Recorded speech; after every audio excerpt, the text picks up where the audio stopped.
Hi. I'm interested in, and I'm fascinated by, and I'm passionate about diasporas. Now, I have to start with an admission. When I started in this world, I didn't know what the word meant. I thought diaspora was something you took two of with a headache. I had no idea of the exact meaning of the word.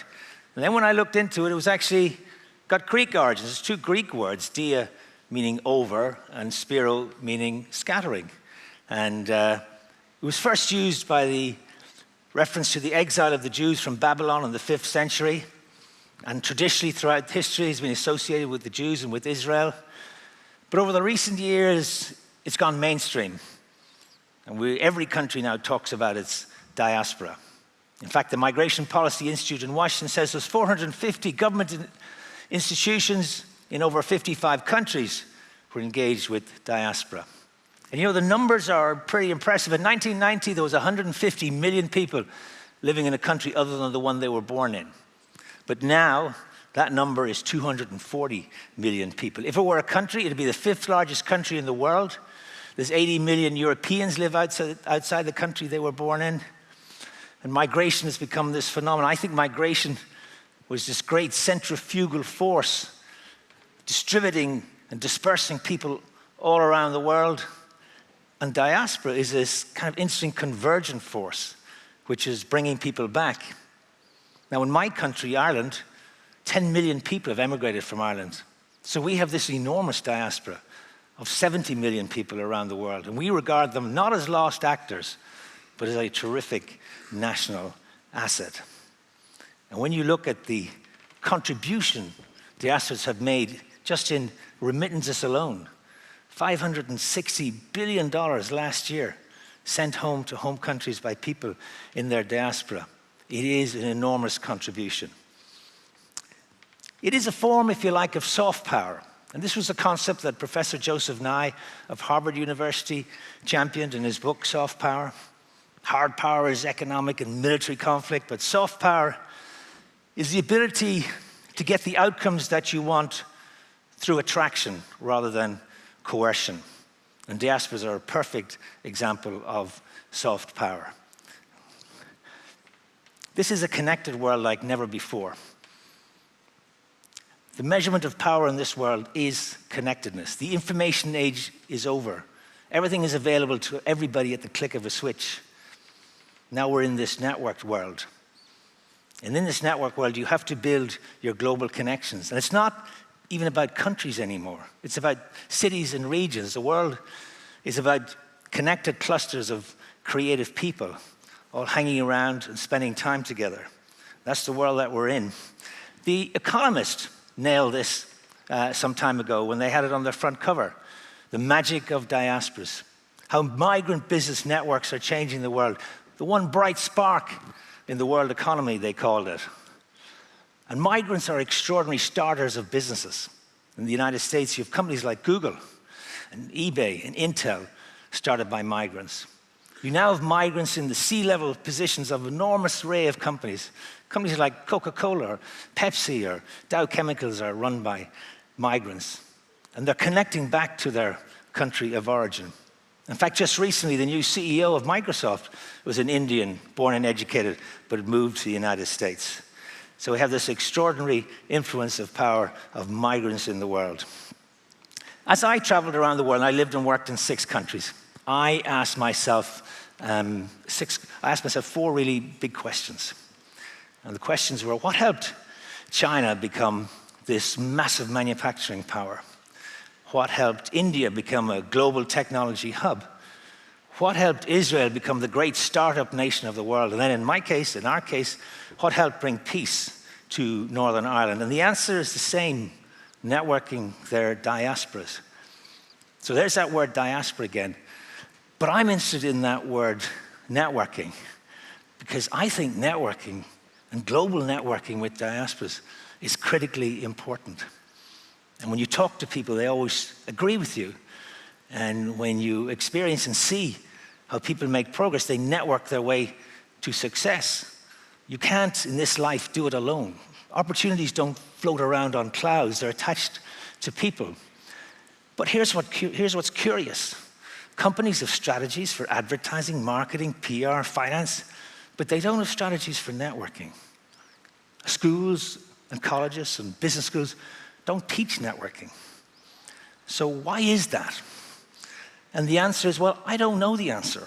But if any of you know the answer, ping me on LinkedIn and let me know, because I just don't know why that is the case, despite the fact it is so important. Maybe it's because networking's got a kind of a sleazy image. We imagine this slightly obsequious person making noise and distributing business cards at a furious rate, a very strong sales kind of dimension. I think you know the type. You wake up in the morning and you find their business card in the turn-up of your trousers. But that's not what networking is. Networking is building long-term, hearts and minds, sustainable relationships. Networking is about being world-class listeners. And here's the problem of the world we live in. People only listen to prepare what they want to say next, rather than to hear what the other person is saying. Networking is about serendipity, how you can make random chance happen in a non-random way by doing certain things, going certain places, hanging around with certain people. Networking is about having strong connections, a small number of strong relationships, and then a wide array of weak connections. Because we live in a world where it's not what you know, it's not who you know, it's who knows you. And networking is about using technology cleverly and smartly. But here's the challenge. You have to do that in high tech you have to use, but with high touch. And you need to put some humanity and to humanize technology. And when you bring all these together and apply them to diasporas become a really formidable force. So my story is I spent 21 years working for a diaspora organization called the Ireland Funds. And the Ireland Funds was started by two exceptional individuals. Have you ever seen a monument to a committee? It's always inspired individuals. A guy called Tony O'Reilly ran the H.J. Heinz Food Company. Dan Rooney, owner of the Pittsburgh Steelers, a football team that won 6 Super Bowls in the United States. And they had an idea, they had a vision, they had a notion that there was such a thing as an Irish empire. An empire not built by military might or force of arms, but just the fact that so many Irish people had emigrated throughout the world. And they asked the question, would these people respond to the ancestral echo, the distant drum of a faraway land, Ireland? They didn't know, and so they had one of these great big black tie fundraising, the great and the good events in Washington, in New York. And the dinner was so unsuccessful, the only reason they had a second dinner a year later was to pay for the first dinner, which they had. And yet it went on to extraordinary success. The model was the UJA, the United Jewish Appeal, what the Jewish community in the United States had done to support Israel. Could that be replicated for Ireland? We had a slogan, peace, culture, charity. And actually we decided to change it to look Irish, dress British, think Yiddish. If we could get those combination together, we might get something going. And that's $450 million ago. 1,200 organizations supported throughout the length and breadth of the island of Ireland. The organization now has tens of thousands of people attending hundreds of events in 39 cities around the world. And it's not just the money, it's the fact that people got engaged. And by getting them engaged through the portal of philanthropy, people connected in lots of other different ways, whether it's business or culture or art or sport or education or tourism. So extraordinarily successful. And I got taken aside early in my career with this organization by this guy, and he said, where were you educated? And I said, Ireland. He said, where were you born? I said, Ireland. And he said, well, you're an FBI. And I said, Pat, because that was his name. I said, Pat, what's an FBI? And he said, an FBI is a foreign-born Irishman. Real Irishmen are born in the Bronx. They're born in Chicago. They're born in Boston. And then it hit me. It hit me like a ton of bricks. And this light bulb moment. There's a difference between Ireland and Irishness. There's a difference between the state, which is the physical boundary and the lines on the map, and the nation of Ireland, which is a global notion. And that cop on Fifth Avenue on St. Patrick's Day, who says, I'm Irish, and he's never been in Ireland, and his parents have never been in Ireland. He's part of that global tribe, and we have to engage and involve him. So I believe in such a thing as Diaspora Capital. Diaspora Capital are the resources, the overseas resources available to a country. It's made up of 3 flows: the flows of people, the flows of finance, the flows of knowledge. And that every country has this to varying degrees. And this is an emotional business. It's about visions, it's about dreams. And you know, Martin Luther King famously said, "I have a dream." He didn't say, "I have a strategic plan," but to make this business work, you do need both, because diasporas can be difficult. They can be disputatious and diverse and diffuse and distant. There can be tensions, there can be contradictions. My favorite line I heard once from a guy in New York, he said, "I wish I was back in Dublin, wishing I was back in New York." And I think you can see the sort of contradiction there is in that with Diaspora Capital. So let me tell you about one initiative, because there's now hundreds and hundreds of initiatives in dozens and dozens of countries around the world, but I was involved with it last year. It's called The Gathering, and Ireland decided to invite back the diaspora to visit Ireland last year. They designated it the Year of the Gathering. The government announced it, but couldn't deliver on it themselves. They had to get everybody involved. And every community in Ireland got involved. And there were 5,000 events. And there were all sorts of events: cultural events, and music events, and heritage events, and genealogy events, and sporting events. Everybody grasped this concept. And 300,000 people came back to visit Ireland. It really was an extraordinary occasion. And there's a little secret which I'm going to tell you about this event. And I hope that you don't tell anybody else, because in Ireland we say the definition of a secret is something you tell somebody, only one person at a time. And you know, secrets are I had a call from a friend in London the other day, and he said, "I was told not to repeat this, so I'll only tell you once."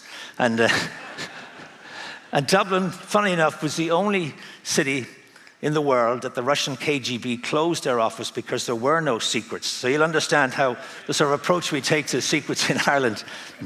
But this gathering was an extremely successful organization, extremely successful venture.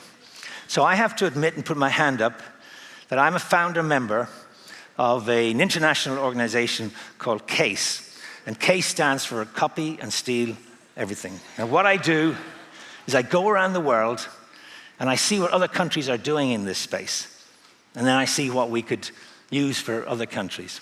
Because here's what's interesting about the diaspora business. It's non-competitive. Somebody who's going to help Palestine or Peru or Poland is not going to help Lithuania or Turkey or Greece. That's just the reality. And so we should share everything.